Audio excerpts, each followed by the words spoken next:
Carl here from Games, Brains and a Head-Banging Life, gbhblofficial for sure, and it's time for another alternative horror review. And I've looked at this movie a couple of times over the last few years, but only a cursory glance over the synopsis, the cast and the year it was released, you get a kind of idea of just what you're in for. However, I think it's worse than you think.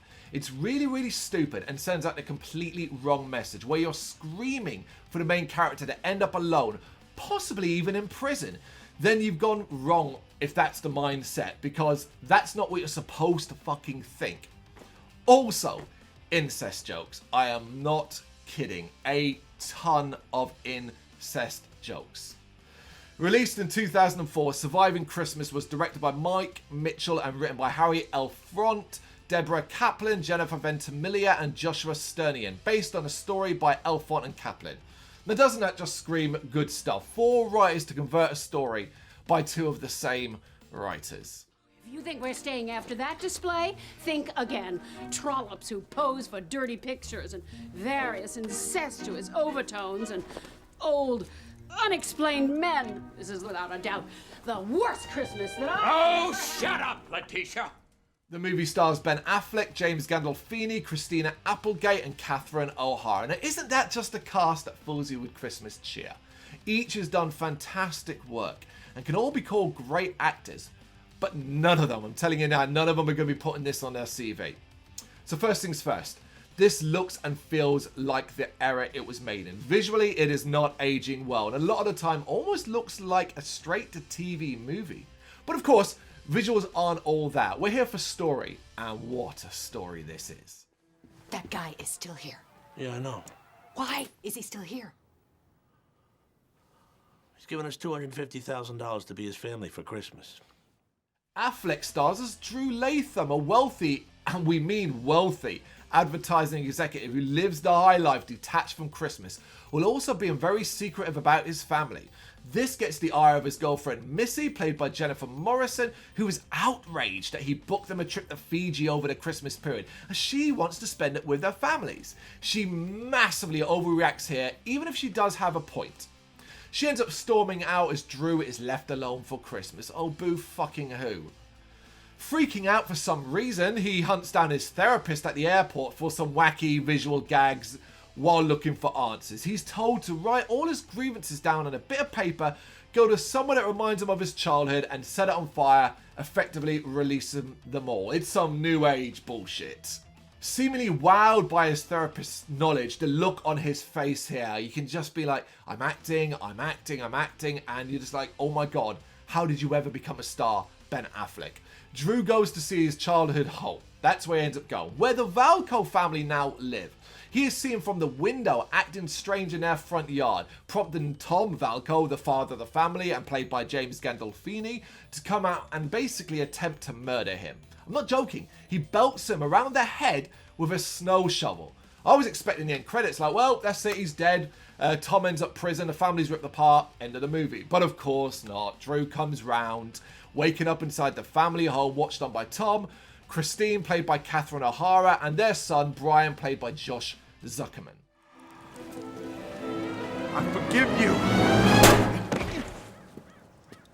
Now, the family aren't as apologetic as they should be, considering he wasn't like breaking in or really doing anything. Their yard is wide open, and he was burning a tiny bit of paper, but they do kind of allow him to look around his old family home.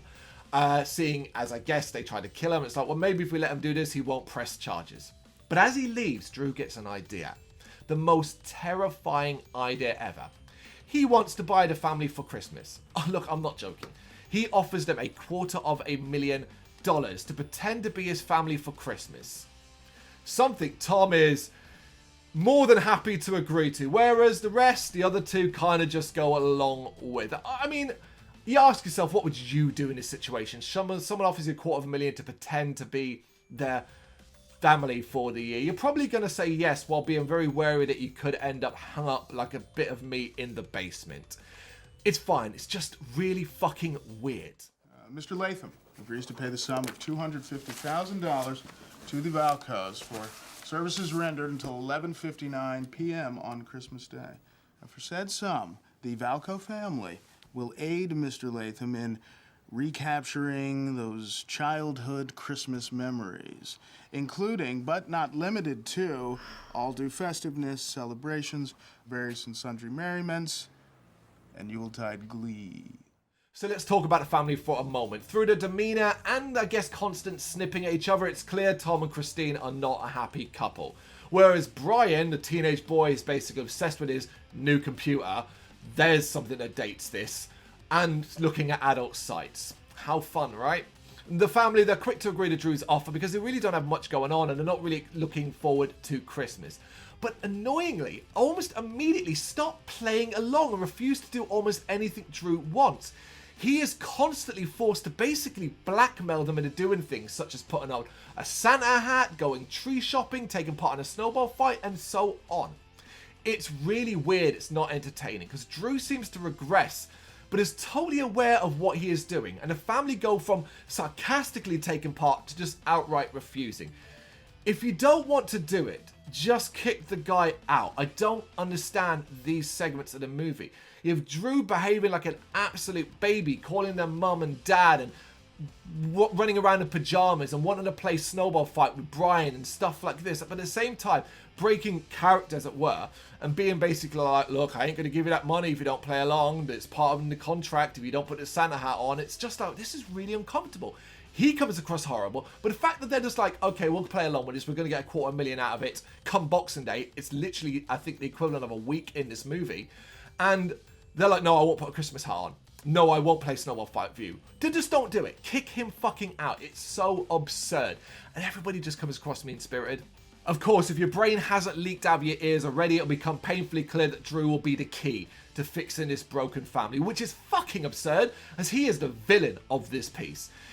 In one, and here's a great example of just these attempts to fix things, and one apparently hilarious set of scenes, he pays for Christine to have a makeover and sexy photo shoot, believing that it'll help her marriage with Tom if she feels more like a woman, and he understands that, and Tom doesn't get it because Tom's getting on in years and works hard at the garage. He's always in his overalls and things like that, and he's lost interest in it. There's a reference where Christine says that he doesn't touch her anymore and things like that, you know. But along comes Drew with, I'll make you look sexy and do a photo shoot and it'll just be for you and you'll feel great, and then you and Tom can, I don't know, go and fuck while I listen against the wall. He seems like, or sit in the room and watch from an armchair. It seems like the sort of thing he would have in this contract.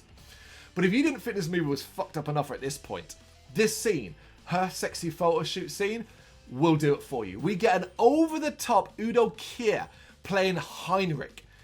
It is, dare I say, the best part of the movie. Just stunning for how bad it is and how poorly misplaced it is, how awkward it is to watch, to have him basically playing a gay man, but over the top as well, while taking photos of Catherine O'Hara, who's doing and claws and stuff at the camera. You will cringe. Your whole body will cringe. And this only exists so we can get a horrific joke later on when her naughty photos get uploaded to an adult site. And guess, of the characters, guess who comes across them? No pun intended there at all. Oh, shit! Brian, what have you done?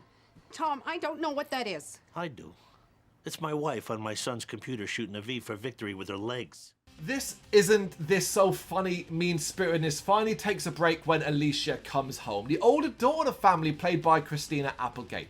And she has no interest in playing along with Drew and rightfully calls him a freak every chance he gets. And you know, I'm cheering her on and going, damn right you call him out.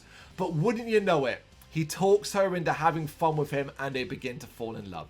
This happens in a handful of scenes and in a matter of days. It's one of the most unconvincing love stories you might ever see, and they have no chemistry. These two are horrendous together, which is baffling because they're both good actors. But to do this, we're falling in love over, I think it's 3 scenes they share together where they're just having fun or doing something, it just doesn't work. It's simple as that, it just doesn't work.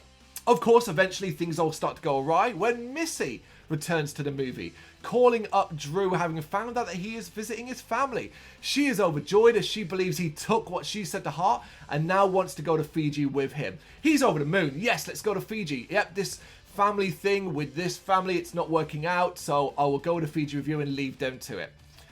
But she only wants to go to Fiji after she's spent some time with him and his family, though. Oh! And she's brought her posh parents and happens to be right outside his house now.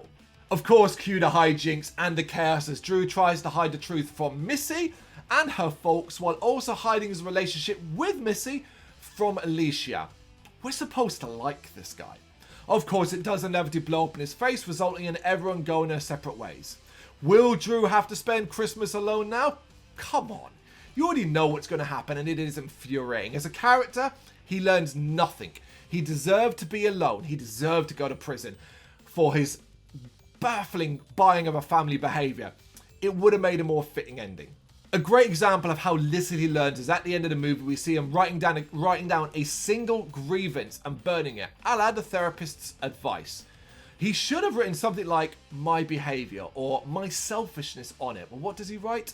He writes that everyone inevitably leaves him. What a prick. Of course, he and Alicia end up together, not before we get one last incest joke, and Tom and Christine make up. That scene, them two making up, is one of the most half-arsed scenes in the movie.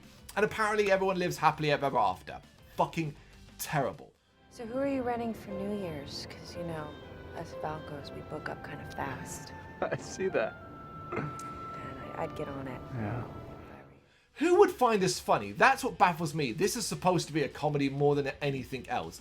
And I think that's the worst thing about it. It's just not funny. It's cringe-inducing with everyone turning in very poor performances.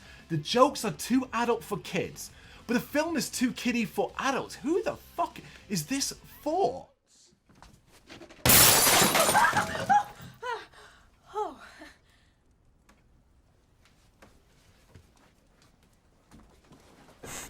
Some things cannot be unseen. Though, and you are going to be amazed, I'm about to say something positive about this movie. Credit where credit is due, there is legitimately one funny scene. Drew, wanting his perfect Christmas, has hired an old man to play his grandfather. This guy is a professional actor and is starring in a play. On the night of his play's rehearsal, he sends an understudy to play him at this big family get-together.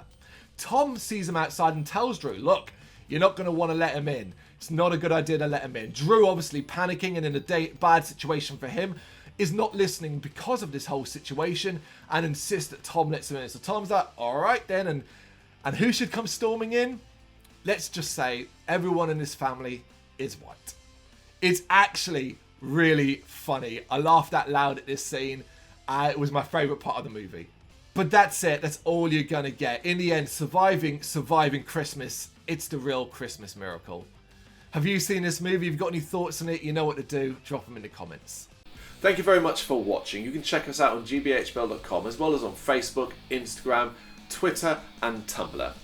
Go to Patreon to help us out over there. That's patreon.com/gbhbl as well as Big Cartel where you can find some of our merchandise. We have a podcast running on SoundCloud and Apple Podcasts. And of course, if you like this video, do us a favour, hit the subscribe button and help the channel grow. Games, horror and heavy metal. What else is life for?